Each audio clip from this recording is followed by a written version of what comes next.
आज की इस वीडियो में हम बात करेंगे सेट के बारे में। जिस तरह से हमने लिस्ट डेटा टाइप के बारे में देखा, हमने टपल के बारे में देखा, हमने डिक्शनरी के बारे में देखा, वैसे ही पाइथन के अंदर एक और डेटा टाइप है जिसका नाम है सेट। उसके बारे में डिटेल में हम जो है जानेंगे आज की इस वीडियो में। सो बिना किसी देरी के अपना वीडियो स्टार्ट करते हैं। ओके, तो सबसे पहले मैं आपको यहाँ पे सेट की डेफिनेशन से आपको यहाँ पे समझाना चाहूँगा। सबसे पहले हम डेफिनेशन से स्टार्ट करते हैं। तो आपका जो सेट का डेफिनेशन है वो ये है कि set is a collection of different types of elements. इसका क्या मतलब है?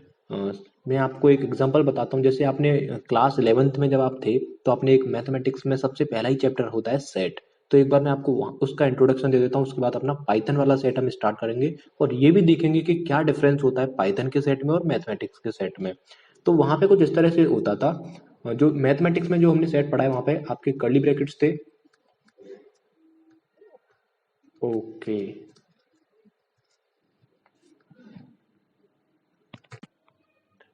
तो जो हमने क्लास 11th में जो हमने सेट पढ़ा था वो कुछ इस तरह से था। वहाँ पे आपके कर्ली ब्रैकेट्स होते थे। उसके बाद उन कर्ली ब्रैकेट्स के अंदर आपको आपको कुछ एलिमेंट्स दिखाई देते थे कुछ इस तरह से 10, 20, 30। कुछ इस तरह से आपको एलिमेंट्स दिखाई देते थे। हाँ, उसके बाद इस सेट को हम हमेशा एक कैपिटल लेटर से रिप्रेजेंट करते थे जिसका नाम हम कुछ भी ले सकते हैं, फॉर एग्जांपल ABC। ठीक है, तो ये था आपका मैथमेटिक्स का सेट।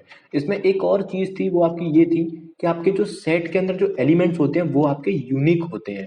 मतलब कि एक एलिमेंट एक सेट के अंदर एक से ज्यादा बार नहीं आ सकता है। तो ये था आपका मैथमेटिक्स का सेट। अब बात करते हैं पाइथन की सेट के बारे में। ठीक है, सो हम स्टार्ट करते हैं पाइथन का सेट और हम ये देखेंगे कि क्या डिफरेंस है मैथमेटिक्स के सेट में और पाइथन के सेट में। सो हम यहाँ पे स्टार्ट करते हैं। ठीक है, अब एक बात जरा मेरे ध्यान से सुनना। मैथमेटिक्स के सेट में और पाइथन के सेट में कोई भी डिफरेंस नहीं है। आपका जैसा मैथमेटिक्स का सेट है, जिन प्रॉपर्टीज को मैथमेटिक्स का सेट फॉलो करता है वही सेट आपका पाइथन में है, उन्हीं प्रॉपर्टीज को फॉलो करता है। ओके, तो सबसे पहले हम ये देखेंगे कि एक सेट को क्रिएट कैसे किया जाता है पाइथन के अंदर। आपको कुछ नहीं करना, कर्ली ब्रैकेट्स रखनी है। उसके बाद आपको यहाँ पे डिफरेंट डिफरेंट टाइप्स का, आप देखो जैसा चाहे आप इसके अंदर डेटा रख सकते हो। ऐसा नहीं कि केवल आप इंटीजर डेटा ही रख सकते हो या आप केवल फ्लोटिंग पॉइंट नंबर्स ही रख सकते हो या आप कोई स्ट्रिंग ही रख सकते हो। आप हर तरह का डेटा आप रख सकते हो। फॉर एग्जाम्पल मैं आपको दिखा देता हूँ 10, 20। मैंने यहाँ पे दो इंटीजर ले लिए। एक यहाँ पे मैं बूलियन वैल्यू ले लेता हूँ, फॉर एग्जाम्पल ट्रू। और एक मैं यहाँ पे ले लेता हूँ स्ट्रिंग, और यहाँ पे मैं एक ले लेता हूँ स्ट्रिंग। ओके, तो इस तरह से मैंने यहाँ पे ले लिया और इसको मैं क्या करता हूँ, एक वेरिएबल के अंदर असाइन कर देता हूँ जिसका नाम ए ले लेता हूँ। ओके, तो यहाँ पे मैंने क्या किया, एक सेट बनाया है और इस सेट के अंदर जो मैंने एलिमेंट्स लिए हैं वो कुछ डिफरेंट डिफरेंट डेटा टाइप्स के लिए हैं। यहाँ पे इंटीजर है, यहाँ पे आपका बूलियन वैल्यू है, यहाँ पे आपका स्ट्रिंग है। अब आप सोच रहे होंगे एक बार मैं आपको इसको प्रिंट करा के दिखा देता हूँ। ओके, तो हम इसको एक बार प्रिंट करके देखते हैं और साथ में इसका टाइप भी प्रिंट करेंगे कि इसका टाइप क्या है। ओके, सो टाइप के लिए हम यहाँ पे करने वाले हैं टाइप फंक्शन का यूज। तो टाइप फंक्शन का भी यूज हम यहाँ पे करेंगे। ओके, तो अभी मैं इसको आपको प्रिंट करा के दिखा देता हूँ। तो यहाँ पे जरा ध्यान से देखो, ट्रू था आपका, 10 था, अंकित था, 20 था और यहाँ पे आ रहा है टाइप आ रहा है आपका सेट। तो ये हमने देख लिया यहाँ पे। ठीक है, अब जरा डिटेल में बात करते हैं। देखो, एक चीज याद रखना, इस सेट के अंदर आप जो है एक लिस्ट को नहीं रख सकते। अगर आप इस सेट के अंदर लेट से आपने कोई लिस्ट रखी जिसमें आपने कुछ डेटा रखा लेट से 100, 200, ठीक है, तो अगर आप इस लिस्ट को इस सेट का एलिमेंट बनाने की कोशिश करोगे तो आपको एक एरर मिलेगा जो कि आपको यहाँ पे मिल रहा है। अब ऐसा क्यों हो रहा है उसको हम थोड़ी देर में समझेंगे। अब हम सबसे पहले स्टार्ट करते हैं प्रॉपर्टीज ऑफ ए सेट। ऐसा क्यों हो रहा है अभी ये मैं आपको समझाने वाला हूँ, लेकिन अभी आप समझिए प्रॉपर्टीज ऑफ ए सेट के बारे में। तो सबसे पहली जो प्रॉपर्टी होती है वो होती है अनऑर्डर्ड इन नेचर। ठीक है, अनऑर्डर्ड इन नेचर इसका क्या मतलब है? अभी मैं इसको यहाँ से हटा के इसको दोबारा से प्रिंट करता हूँ। ठीक है, फिर आपको ये समझ में आएगा। देखो, जरा डिफरेंस देखना एक चीज का। यहाँ पे देखो, मैंने सबसे पहले यहाँ पे 10 रखा था, उसके बाद 20 रखा था। लेकिन जब मैंने सेट को प्रिंट किया, जब मैंने इस सेट को यहाँ पे प्रिंट किया तो आपने क्या देखा? सबसे पहले इसने क्या दिखाया मेरे को? ट्रू दिखाया, ना कि 10 दिखाया। उसके बाद सेकंड पोजीशन पे 10 दिखाया। इसका मतलब क्या है कि जो सेट के अंदर एलिमेंट्स होते हैं उनका ऑर्डर जो है फिक्स नहीं होता। मतलब कि वो इंडेक्सिंग पर काम नहीं करते। जैसे आपकी जो लिस्ट होती है उस लिस्ट के अंदर एलिमेंट्स जो है वो इंडेक्सिंग पे काम करते हैं। लेकिन सेट के अंदर जो एलिमेंट्स होते हैं उनका कोई इंडेक्स नहीं होता। जिस ऑर्डर में आपने ऐड करे थे आपको जरूरी नहीं कि वो उनका आउटपुट में भी आपको वही ऑर्डर में आपको दिखाई दे, तो ये आपके किसी भी ऑर्डर में आपको दिखाई दे सकते हैं। ओके, तो ये आपका होता है अनऑर्डर्ड इन नेचर। दूसरा होता है आपका दूसरी प्रॉपर्टी वो आपकी है यूनिक एलिमेंट्स। सेट के अंदर जो एलिमेंट्स होते हैं वो यूनिक होते हैं। अगर आप यहाँ पर डुप्लीकेट एलिमेंट डालने की कोशिश भी करोगे तो क्या होगा वो देख लेते हैं हम यहाँ पे। फॉर एग्जांपल एक 10 यहाँ पर है और एक 10 आपका यहाँ पर है। अभी हम देखते हैं क्या होता है। तो देखो इसने खुद ब खुद उस 10 को एक ही बार काउंट किया है, मतलब कि आपने यहाँ पे कोशिश करी इस 10 को 2 बार लिखने की, लेकिन जब आपने इसको प्रिंट कराया तो आपने क्या देखा 10 केवल एक ही बार है। इसका मतलब पाइथन ने वो अपने आप उस 10 को क्या है डिलीट कर दिया, केवल उसको एक ही बार इंक्लूड किया। तो ये आपका होता है यूनिक एलिमेंट्स। थर्ड प्रॉपर्टी है इम्पोर्टेंट। थर्ड प्रॉपर्टी क्या कहती है, ध्यान से समझना, और यही आपका उस चीज का जवाब मिलेगा कि आप इसके अंदर इस लिस्ट को क्यों नहीं रख सकते हो। इसको देखो, तो इसको जरा पढ़ते हैं। इसको एक्चुअली आप इसको पढ़ लेना, मैं आपको इसको समझा देता हूँ। यहाँ पे क्या है ना, जो सेट होता है आप इस सेट को चेंज कर सकते हो।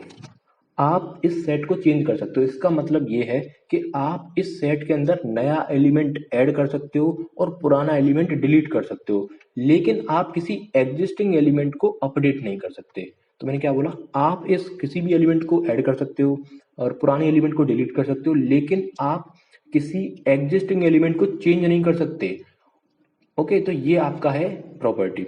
उसके बाद इसने एक बात और बोली है यहाँ पे, जो कि आपकी लास्ट में है। यहाँ पे देखो, ये आपको मैं दिखा देता हूँ। Elements content in the set must be of an immutable type. जो सेट के एलिमेंट्स होते हैं वो आपके इम्यूटेबल होने चाहिए। तो इसका मतलब क्या हुआ, इसका मतलब ये हुआ कि आपका जो लिस्ट होती है वो तो म्यूटेबल होती है, तो ये आपका एलिमेंट नहीं हो सकता सेट का। This is the reason. ये रीजन है आपको जो आपको एरर मिल रहा था अभी।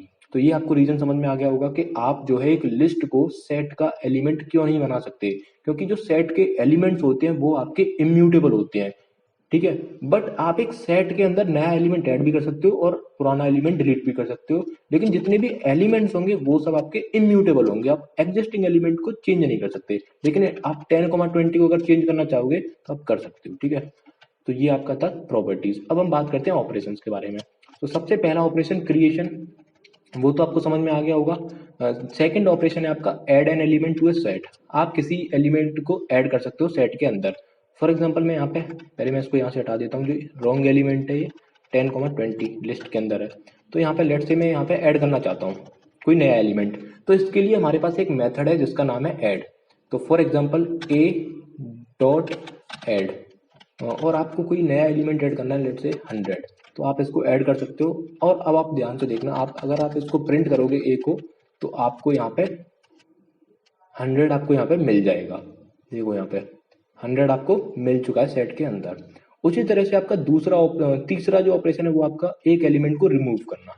तो किस तरह से आप एक सेट के अंदर से एक एलिमेंट को रिमूव करोगे, तो उसके लिए हम क्या करेंगे, रिमूव करने के लिए हमें क्या करना पड़ता है, रिमूव नाम का हमारे पास एक मेथड पहले से ही अवेलेबल है। एक्चुअली ध्यान से समझना मैं क्या कहना चाह रहा हूँ। अगर आप इस सेट के अंदर से किसी एक स्पेसिफाइड एलिमेंट को डिलीट करना चाहते हो तो आप रिमूव मेथड की हेल्प ले सकते हो। जब आप इस रिमूव मेथड को कॉल करोगे तो आपको इस रिमूव मेथड के पैरेंथेसिस के अंदर उस एलिमेंट को पास करना पड़ेगा जिसको आप डिलीट करना चाहते हो। फॉर एग्जाम्पल मैं 20 को डिलीट करना चाहता हूँ, तो मैंने इसको पास कर दिया। अगर मैं अभी प्रिंट करूंगा इसको, तो हम देखेंगे क्या उसके अंदर 20 है या नहीं। तो देखो सबसे लास्ट वाला जो आउटपुट है यहाँ पे आपको दिख रहा होगा कि 20 इसके अंदर नहीं है। ठीक है, उसी तरह से ये आपका एक मेथड है। ये आपके पास एक मेथड है। एक और मेथड है जिसका नाम है डिस्कार्ड। तो हम डिस्कार्ड को भी देख लेते हैं। डिस्कार्ड मेथड भी वही काम करता है जो रिमूव मेथड काम करता है। डिस्कार्ड मेथड क्या करेगा, किसी एक स्पेसिफाइड एलिमेंट को सेट के अंदर से डिलीट कर देगा। तो कुछ आप इस तरह से देख सकते हो, इसने भी क्या कर दिया, डिलीट कर दिया। ओके, तो सेम काम दोनों कर रहे हैं, रिमूव भी वही काम कर रहा है और डिस्कार्ड भी वही काम कर रहा है। एक और मेथड है जिसका नाम है पॉप, वो भी यही काम करता है। लेकिन पॉप में और जो आपके दोनों मेथड है रिमूव और डिस्कार्ड, उसमें अंतर ये है कि पॉप आपका जो होता है वो किसी भी रैंडम एलिमेंट को डिलीट कर देता है, लेकिन जो आपका डिस्कार्ड हुआ और आपका रिमूव हुआ वो एक स्पेसिफाइड एलिमेंट को डिलीट करते हैं। तो हम देख लेते हैं पॉप किसको डिलीट करेगा। चलो चेक करते हैं। ये पॉप हमेशा एक रैंडम एलिमेंट को डिलीट करता है। तो फॉर एग्जांपल मैंने इसको रन किया तो यहाँ पे हमने देखा कि 10 है, 20 है, अंकित है। इसका मतलब क्या डिलीट किया इसने? इसका मतलब इसने ट्रू को डिलीट कर दिया, जबकि मैंने तो इससे नहीं बोला था जैसे आप ट्रू को डिलीट करो। इसने खुद ब खुद एक रैंडम एलिमेंट को डिलीट कर दिया। ठीक है, साथ में ये रिटर्न करता है उस एलिमेंट को जिसने ये डिलीट किया है। अगर मैं इसको प्रिंट भी करूंगा ना, प्रिंट ए डॉट पॉप, अगर मैं इसको प्रिंट करूं तो ये मेरे को पॉप मेथड मेरे को रिटर्न करता है उस एलिमेंट को जिसको इसने डिलीट किया है। तो अब इसने क्या डिलीट कर दिया? देखो यहाँ पे अब इसने अंकित को डिलीट कर दिया। ठीक है, तो इस तरह से आप यहाँ पे देख सकते हो।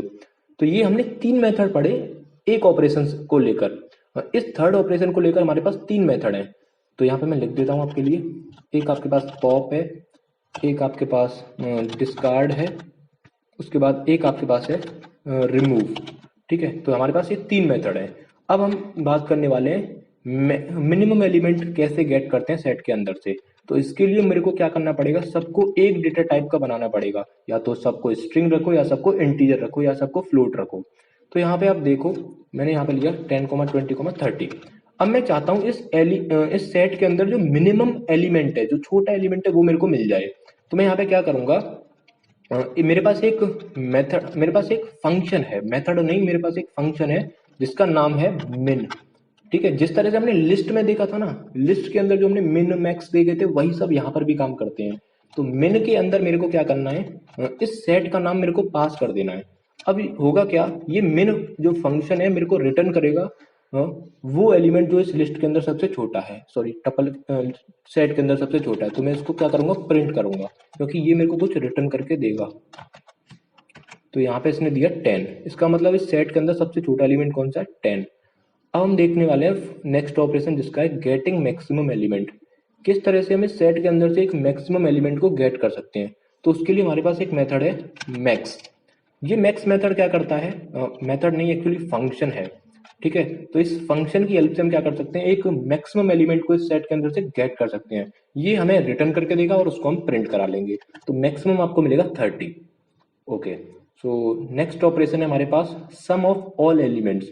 आप ये भी कर सकते हो कि आपका जो लिस्ट है, अच्छा एक चीज और मैं आपको दिखा देता हूँ।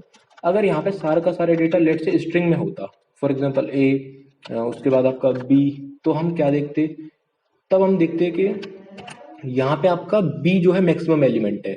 अब इसने कैसे इसको हमें रिटर्न किया, देखो एस्काई वैल्यू आपने कॉन्सेप्ट सुना होगा। ए का जो एस्काई वैल्यू होता है वो बी के एस्काई वैल्यू से छोटा होता है। इसी वजह से जो बी का एस्काई वैल्यू बड़ा है तो बी बड़ा है। सिंपल सा कॉन्सेप्ट है। इसको मैं यहाँ से कंट्रोल जेड कर देता हूँ। ओके, अब हम देखते हैं next operation sum of all the elements.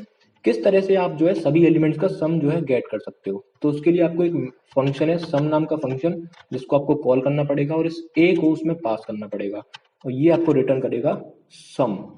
ठीक है, उसके बाद हम यहाँ पे देखने वाले हैं checking for the existence of an element. इसका मतलब ये है कि अगर आप ये चेक करना चाहते हो कि कोई एलिमेंट आपका जो है वो सेट के अंदर है या नहीं, तो उसके लिए आपको इन ऑपरेटर, मेंबरशिप ऑपरेटर है आपका इन, उसका यूज करना पड़ेगा। फॉर एग्जांपल प्रिंट 10 इन ए, और यहाँ पे मैं लिख देता हूँ, एक और ले लेता हूँ यहाँ पे फॉर एग्जांपल 40 इन ए। तो यहाँ पे मैं क्या करना चाह रहा हूँ, मैं ये चेक करना चाह रहा हूँ क्या 10 जो है वो ए के अंदर मौजूद है, और यहाँ पे मैं चेक करना चाह रहा हूँ क्या 40 ए के अंदर मौजूद है।